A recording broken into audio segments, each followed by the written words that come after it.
Hello दोस्तों, एक बार फिर से स्वागत है आपका मेरे यूट्यूब चैनल पर। आज हम बात करेंगे एनसीईआरटी क्लास 9 की साइंस की बुक की। दोस्तों, इस बुक के चैप्टर्स के बीच बीच में कुछ क्वेश्चंस दिए हुए हैं। इस वीडियो में हम उन क्वेश्चंस का सॉल्यूशन देखेंगे। आज हम बात करेंगे चैप्टर 5 की, जो कि है जीवन की मौलिक इकाई। इस चैप्टर के दोस्तों पृष्ठों पर कुछ क्वेश्चंस दिए हुए हैं। आइए हम अलग अलग पृष्ठों के क्वेश्चंस को क्रम से पढ़ते हैं। तो सबसे पहले हम पेज नंबर 66 पर देखते हैं। इस पर कुछ क्वेश्चंस दिए हुए हैं। पहला क्वेश्चन है, कोशिका की खोज किसने और कैसे की? तो आइए इसका आंसर देख लेते हैं दोस्तों। एक वैज्ञानिक हुए दोस्तों, जिनका नाम था रॉबर्ट हुक। रॉबर्ट हुक ने 1665 में एक अपना स्वयं का सूक्ष्मदर्शी बनाया दोस्तों।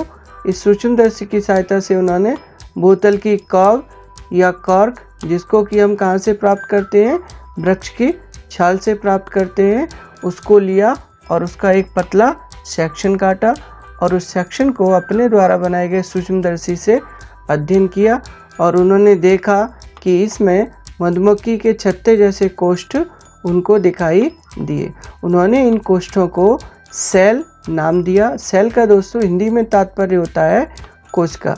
आइए उनसे रिलेटेड कई सारे डायग्राम्स देख लेते हैं। यहाँ पर ये रॉबर्ट हुक का डायग्राम है दोस्तों। नीचे की साइड में जब आप देखेंगे तो ये उनके द्वारा बनाया गया माइक्रोस्कोप है। दूसरे नंबर पर जो ये डायग्राम बोतल का आप देख रहे हैं, इसमें आप ये जो ढक्कन देख रहे हैं दोस्तों, ये ढक्कन वृक्ष की छाल से ही प्राप्त किया जाता है और जिस पोर्शन से प्राप्त किया जाता है उस पोर्शन को हम काग या कॉर्क कहते हैं। और दोस्तों ये वो डायग्राम है जो रॉबर्ट हुक को अपने माइक्रोस्कोप में दिखाई दिया। इस डायग्राम का एक सर्वसुलभ डायग्राम राइट हैंड साइड पर और दिया हुआ है। इसमें आप देखेंगे ये छोटे छोटे मधुमक्खियों के छत्ते जैसी संरचनाएं दिखाई देती हैं, जिनको उन्होंने सेल नाम दिया। आइए दोस्तों अब हम बात करते हैं क्वेश्चन नंबर 2 की, जो इसी पृष्ठ पर दिया हुआ है। आइए उसको रीड करते हैं। कोशिका को जीवन की संरचनात्मक व क्रियात्मक इकाई कहते हैं। आइए इसका आंसर देख लेते हैं। कोशिका को जीवन की संरचनात्मक इकाई कहते हैं क्योंकि सभी जीव कोशिकाओं तथा उनसे बने उत्पादों से ही बने होते हैं। कोशिका को जीवन की क्रियात्मक इकाई भी कहते हैं क्योंकि कोशिका में जीवन की सभी क्रियाएं जैसे श्वसन, उत्सर्जन, पाचन आदि संपन्न होती हैं। दोस्तों दोनों भाग को एक बार फिर से समझ लेते हैं। आपने देखा होगा कि छोटी छोटी ईंटों से मिलके कितना बड़ा घर बन जाता है। इसी प्रकार से छोटी छोटी कोशिकाओं से मिलके एक बहुत बड़े जीव या एक बहुत छोटे जीव का निर्माण हो सकता है। इसी कारण हम कहते हैं कि कोशिका संरचनात्मक इकाई होती है। दूसरी जो पॉइंट है इसी का, वो है कोशिका क्रियात्मक इकाई भी होती है। क्रियात्मक का तात्पर्य है कि उसमें बहुत सारी क्रियाएं संपन्न होती हैं। आपकी बॉडी में भी कई सारी क्रियाएं होती हैं, जैसे श्वसन है, उत्सर्जन है। तो ये सारी क्रियाएं कहाँ होती हैं? कोशिकाओं के अंदर या कोशिकाओं द्वारा बनाए गए विशेष अंगों के अंदर। आइए दोस्तों अब बात करते हैं अगले पृष्ठ पर, जो कि पेज नंबर 68 है। इस पर एक क्वेश्चन दिया हुआ है, CO2 तथा पानी जैसे पदार्थ कोशिका से कैसे अंदर तथा बाहर जाते हैं, इस पर चर्चा करें। तो आइए दोस्तों इसका आंसर देख लेते हैं। कोशिका झिल्ली एक वर्णात्मक पारगम्य झिल्ली, इसको इंग्लिश में सिलेक्टिवली परमिएबल मेम्ब्रेन कहते हैं। यह कोशिका में केवल कुछ पदार्थों को ही अंदर या बाहर आने जाने देती है। दोस्तों अगला जो इसका भाग देखते हैं हम, वो है कोशिका में CO2 तथा O2 का अंदर तथा बाहर जाना किस प्रकार से होता है। कोशिकीय श्वसन के फलस्वरूप कोशिका में CO2 का उत्पादन होता रहता है, जिसके कारण कोशिका में इसकी सांद्रता अधिक होती है। दोस्तों किसी चीज़ की सांद्रता वहाँ पर अधिक होती है जहाँ पर उसका सर्वाधिक उत्पादन होता है।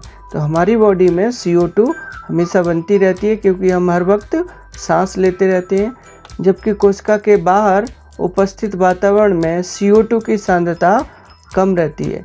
वहाँ पर कम क्यों रहती है दोस्तों? क्योंकि वहाँ पर बहुत सारे प्लांट्स हैं वातावरण में और वो प्लांट इस CO2 को ले लेते हैं और प्रकाश संश्लेषण की क्रिया में प्रयोग करते हैं। इस स्थिति में एक क्रिया है दोस्तों जिसका नाम है विसरण। विसरण क्रिया द्वारा CO2 कोशिका के अंदर अधिक सांद्रता से बाहर, जहाँ पर उसकी सांद्रता कम होती है की ओर चली जाती है। दोस्तों दूसरा भाग देख लेते हैं। कोशिका में जल का अंदर तथा बाहर जाना किस प्रकार से होता है? तो कोशिका में जल वर्णात्मक पारगाम्य झिल्ली से परासरण, दोस्तों यहाँ पर ये क्रिया पहली वाली क्रिया से अलग है। परासरण क्रिया द्वारा अपनी अधिक सांद्रता से कम सांद्रता की ओर गति करता है। साथ ही जल की गति जल में घुले पदार्थों की मात्रा के कारण प्रभावित भी हो सकती है। आइए दोस्तों अगला क्वेश्चन देख लेते हैं। क्वेश्चन नंबर 2 जो कि इसी पृष्ठ पर दिया हुआ है। प्लाज्मा झिल्ली को वर्णात्मक पारगाम्य झिल्ली क्यों कहते हैं? आइए दोस्तों इसका भी आंसर देख लेते हैं हम। प्लाज्मा झिल्ली को वर्णात्मक झिल्ली यानी सिलेक्टिवली परमिएबल मेम्ब्रेन भी कहते हैं, क्योंकि यह कुछ चुने हुए विशेष पदार्थों को ही कोशिका के अंदर या बाहर आने जाने देती है। अन्य पदार्थों की गति को इस प्रकार यह कंट्रोल करती है। दोस्तों कोशिका कला की इसी विशेषता के कारण ही ये कोशिका को मरने से भी रोकती है। अन्यथा क्या होगा कि कोशिका के अंदर कोई भी पदार्थ घुस जाएगा और वो कोशिका फूल जाएगी, जिससे उस कोशिका की मृत्यु भी हो सकती है। आइए दोस्तों अगला क्वेश्चन देख लेते हैं जो कि पृष्ठ नंबर 70 पर दिया हुआ है। इसको रीड करते हैं। क्या आप निम्नलिखित तालिका में दिए गए रिक्त स्थानों को भर सकते हैं जिससे कि प्रोकैरियोटी तथा यूकैरियोटी कोशिकाओं में अंतर स्पष्ट हो सके? दोस्तों राइट हैंड साइड पर एक टेबल दिया हुआ है। उस टेबल में हम देखते हैं कि पॉइंट नंबर 2 पर कुछ वैकेंसी है, कुछ खाली स्थान है जिसको हमको भरना है। साथ ही साथ पॉइंट नंबर 4 पर यूकैरियोट्स में भी कुछ रह गया है जिसको हमें भरना है। तो आइए दोस्तों इसका आंसर देखते हैं। पॉइंट नंबर 2 पर देखिएगा, यहाँ पर केंद्रीय क्षेत्र अस्पष्ट होता है क्योंकि कोशिका में केंद्रीय झिल्ली का अभाव होता है और उसे केंद्रकाव कहते हैं। तो प्रोकैरियोटिक कोशिका में केंद्रक झिल्ली नहीं पाई जाती है और जो केंद्रक के एरिया में क्षेत्र होता है उस क्षेत्र को हम केंद्रकाव कहते हैं। चौथे पॉइंट में देखिएगा दोस्तों, यूकैरियोटिक कोशिका में डिफरेंस में झिल्ली युक्त कोशिकांग जैसे माइटोकॉन्ड्रिया, लवक आदि पाए जाते हैं, जबकि यूकैरियोटिक कोशिका में ये सब अनुपस्थित होते हैं। आइए दोस्तों अब देखते हैं पेज नंबर 70 पर दिए गए क्वेश्चन को। क्वेश्चन है, क्या आप दो ऐसे अंगों का नाम बता सकते हैं जिनमें अपना आनुवंशिक पदार्थ होता है? तो आइए इसका आंसर देख लेते हैं। ऐसे दो अंग हैं माइटोकॉन्ड्रिया और हरित लवक या लवक। लवक के ही प्रकार हैं दोस्तों हरित लवक। यहाँ पर जो डायग्राम दिया हुआ है ये यूकैरियोटिक कोशिका के प्लांट सेल का है। इस डायग्राम में दोस्तों आप ये ग्रीन कलर की संरचनाएं देख रहे हैं। ये जो ग्रीन कलर की संरचनाएं हैं ये ही हरित लवक हैं। तो प्लांट्स में क्लोरोप्लास्ट और माइटोकॉन्ड्रिया दोनों पाए जाते हैं।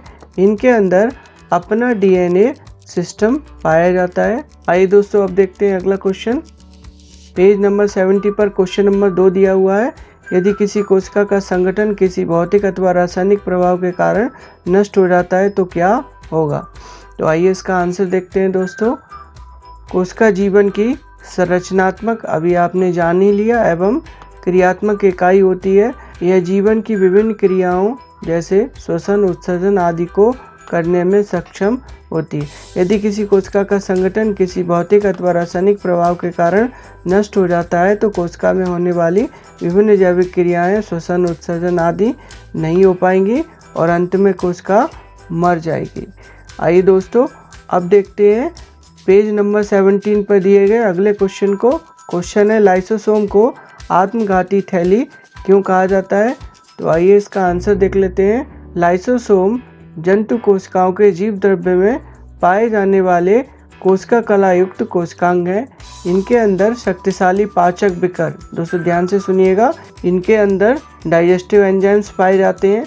लाइसोसोम्स का कार्य विषाक्त और विजातीय पदार्थों को नष्ट करना, कोशिका के ठीक से कार्य न कर रहे कोशिकांगों को नष्ट कर कोशिका के अंतः वातावरण को एक रूप स्थिति में रखना होता है। लाइसोसोम को कोशिका की आत्मघाती थैली यानी सुसाइड बैग्स भी कहते हैं। क्यों कहते हैं? क्योंकि जब किसी कारण से कोशिका बीमार हो जाती है और उसके सभी कोशिकांग ठीक से कार्य नहीं करते हैं तब ऐसी स्थिति में लाइसोसोम अपने बिकर को कोशिका के अंदर डाल देता है, यानी उसकी जो थैली है वो फट जाती है, जिससे उसके अंदर जो एंजाइम्स होते हैं यानी बेकर होते हैं वो सक्रिय हो जाते हैं और कोशिका के विभिन्न कोशिकांगों का ही पाचन करने लगते हैं, जिससे अंत में कोशिका नष्ट हो जाती है। आइए दोस्तों अगला क्वेश्चन देखते हैं जो पेज नंबर 70 पर ही दे रखा है। क्वेश्चन नंबर 4 पढ़ते हैं। कोशिका के अंदर प्रोटीन का संश्लेषण कहाँ होता है? आइए दोस्तों इसका आंसर देख लेते हैं। राइबोसोम्स को कोशिका की प्रोटीन निर्माण की फैक्ट्री कहा जाता है, क्योंकि इन्हीं कोशिकांगों के अंदर प्रोटीन निर्माण की क्रिया संपन्न होती है।